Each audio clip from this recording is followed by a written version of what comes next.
Hi guys, I hope you guys are doing fine. Today we're gonna go into a video about resetting your life. I am so excited about that subject because it's something that brings I love resetting my life. I love having days to reset. I love the feeling of New Year's, for example, when you just take a look at what has happened in the past year and then you choose new things and you just want to reset.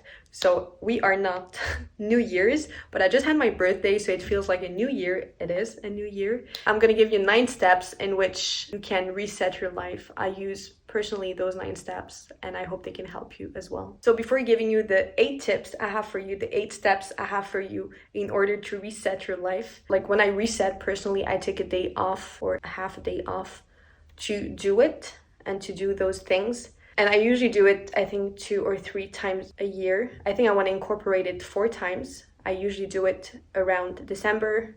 The 31st of December, 1st of January, around New Year. And then I do it in the beginning of summer and then at the end of summer. Nonetheless, it doesn't mean that you can reset your life only at those times. You can start over again in your life. You can do something new every day. Like, it doesn't mean you have to wait till the 1st of January to start something new. You don't have to wait for your birthday. You don't have to wait for the end of summer. Like, those are just pillars I use. But to be honest, the tips I'm gonna give you, sometimes I do it once a week. Sometimes I do it once a month. Like, it doesn't really matter when you do them. So the first step I take when I want to reset or when I have a reset day is to reflect. I take some time to reflect on what has happened in the past month or the past year. I think it's good when you have a reset day because you can then reflect on a longer period of time. It's not like only journaling in which you reflect on your day and how your day went. It just creates a global image of what has happened and you get a better understanding of how your life has evolved and what trajectory you took, what trajectory you didn't take, what decisions you took, what decisions led you somewhere, what decisions you didn't take that led you somewhere else. And I think it's good to analyze what has happened. And so I also look at what went wrong, what went good, what went bad, and I just reflect on it. When you've reflected on your past, on what has happened, it's good to move on. It's always good to reflect on the past to understand and to see what has led you here, what has led you to the you now. But at some time, you need to take action. And on those reset days, we want to take actions to become a better us, to be a new us. So the second step is to create a vision, a goal for you. Create a vision of yourself, create a goal for yourself, make a list of the things you want to achieve, make a list of the visions you have for yourself, and make them big, like make them huge. To be honest, one thing I would always advise is to dream bigger. Is to dream much bigger than what you think is actually possible, because you want to have an extraordinary life. What do you want to see happen in your life? And write them down. Third step is to create a vision board. When you've written down all your goals, all the visions you had for yourself, you need to visually see how it looks like. So you would create a vision board. For that, I use Pinterest to create my vision boards, but you can definitely print your pictures out. Take 8 to 12 pictures and create a vision board. At the end of the year, or whenever, when you look back at those pictures, look at what happened. Look at what pictures actually have become a reality in your life.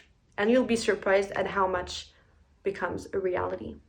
And be grateful, always be grateful. When good things happen in your life, always be grateful. Then the fourth step is to create or find a quote that you want to have and that you will follow for the next season of your life. Find a quote that you want to follow, that makes sense with you, that resonates with you.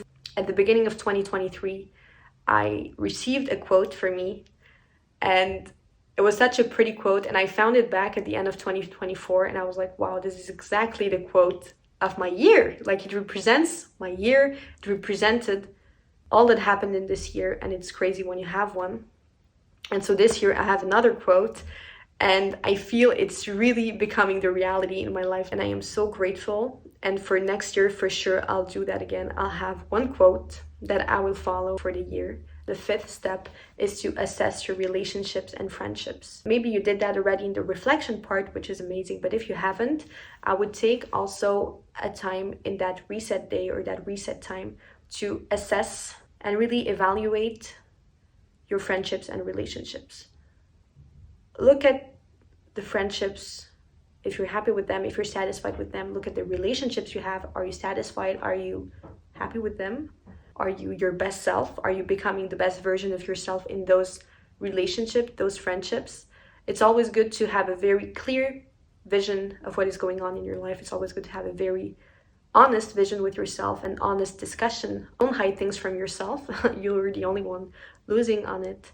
The only one who you will fool when you hide things is yourself, and you're gonna be the one who will pay the cost. So I would advise you to be very honest with yourself. Take a look at how your relationships and friendships look like. Are you satisfied? Are you happy in them or not? If not, think about it. If yes, I'm very happy for you, but if not, think about the pros and cons of this.